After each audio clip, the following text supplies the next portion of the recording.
रामकृष्ण हरी. पवित्रते कुळ पावनते दिशत जेथे हरीचे दास जन्म घेते.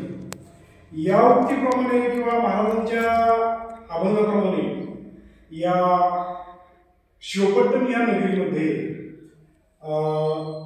थोर महान ब्रह्मभूत संत महान विभूती गीते बाबा अर्थात तुकाराम बुवा आबाजी बुवा गीते हे 17व्या आणि 18व्या शतकातील थोर असे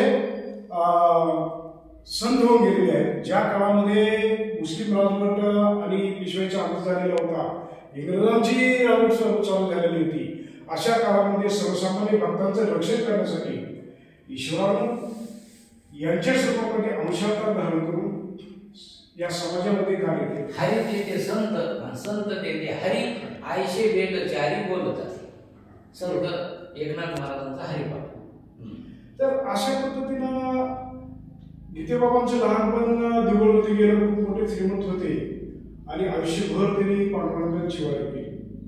पांडुरंगाचे ते निश्चिम भक्त होते.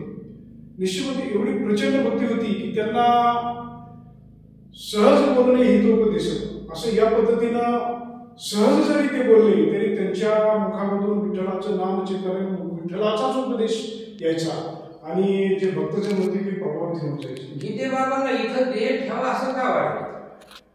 तर आयुष्यभर त्यांना उपरती झाली.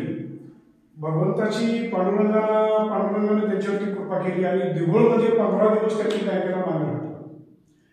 गीतेबाबांचा अवतार घेऊन 15 दिवस पांडुरंगाने दिघोळमध्ये नांगर घातला आणि त्यानंतर मात्र गीतेबाबांनी पूर्णपणे संसार प्रपंच सोडून दिला आणि केवळ समाधी अवस्थेमध्ये आणि ज्ञान चिंतनामध्ये नामचिंतनामध्ये ते राहत.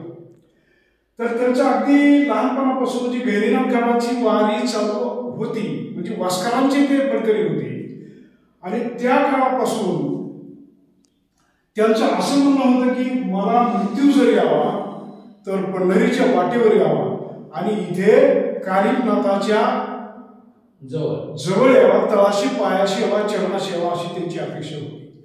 आणि शेवटी वार्धक्याच्या काळामध्ये भगवान पांडुरंग कालिकनाथाचं दैवत हे परकीयांच्या हातात कसं गेलं? परकीयांच्या हातामध्ये ते नाथ, यासाठी आपल्याला नाथ संप्रदाय पाहावा लागेल. हा खूप मोठा इतिहास आहे.